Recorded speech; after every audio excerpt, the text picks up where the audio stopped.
For Creamer Media's Polity, I'm Shannon de Rehove. I'm at the Helen Suzman Foundation in Parktown to speak with political analyst Aubrey Machiki about the ANC succession battle.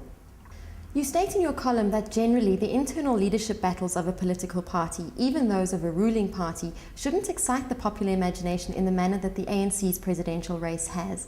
Why is the ANC attracting such interest in its leadership battle? Well, it's because the ANC is what I would call the 900-pound gorilla of South African politics. The gap between the ANC and the rest is so big that what happens in the ANC affects what happens in the country and in the state. So because of our political reality of single-party dominance, we focus much more on what happens inside the ANC rather on what happens in the DA or any other party, because even the gap between the official opposition and the ANC is just too wide. Who are the key individuals and political forces that are going to determine the direction of the leadership battle as the ANC approaches its National Congress in Mangaung at the end of the year? I suspect there will be two phases from the time the ANC opens its nomination process in October. I think at first we're going to have a three-way race between the President, the Deputy President Kgalema Motlanthe, and Human Settlements Minister Tokyo Sekgwale.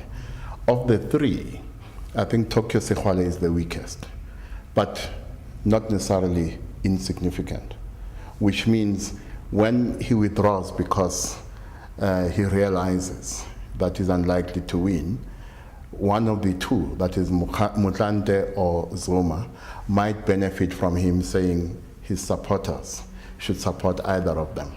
My suspicion is that in this scenario, what Sekgwale will do is to call on his supporters to vote for Motlanthe.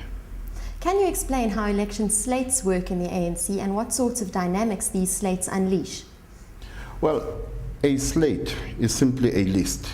Each faction has a list of preferred people they want to have elected at a Congress, in this case Mangaung.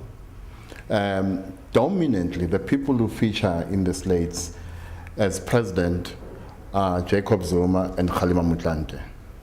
In some slates, you have Tokyo Sekgwale as a deputy, but not to Jacob Zuma, to Kgalema Motlanthe. But in other slates, you have people saying, no, we should promote the Secretary General of the party, Gwede Mantashe, moving him up to deputy president. So you have a slate which has Gwede Mantashe as a deputy to either Kgalema Motlanthe or Jacob Zuma. But of course, what will happen is that there's going to be a lot of horse trading. For example, according to my information, the Women's League is arguing that they must not leave Mangaung with less than what they got in Polokwane. In Polokwane, 2 women were elected in the top 6. And their argument is that the top 6 should consist of no less than 2 women after the Mangaung conference. So there's going to be a lot of horse trading. Do you think there is any chance of Julius Malema being reinstated as a member of the ANC? For example, if President Zuma is defeated at Mangaung and Kgalema Motlanthe or Tokyo Sekgwale are elected president of the ANC? If you ask Julius Malema, he will tell you that the answer is a definite yes. Because he's been arguing that Jacob Zuma will definitely be removed in Mangaung, and upon his removal, he will rise to the stage, shake his hand, and he, Julius Malema, will occupy his rightful position as an ANC member and as leader of the ANC Youth League.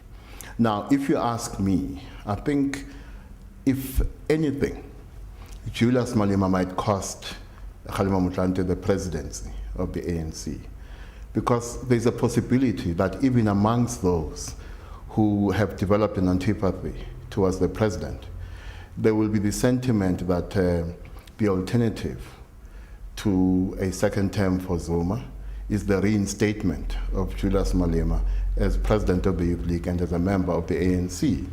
And if that is the alternative, people might want to take their risk with Jacob Zuma instead of taking their risk with Julius Malema. So he's that much of a risk? Well, I think to some people he might become a risk if it doesn't tone down his verbal attacks on the president, because there's a line beyond which the verbal attacks might benefit Jacob Zuma instead of undermining him.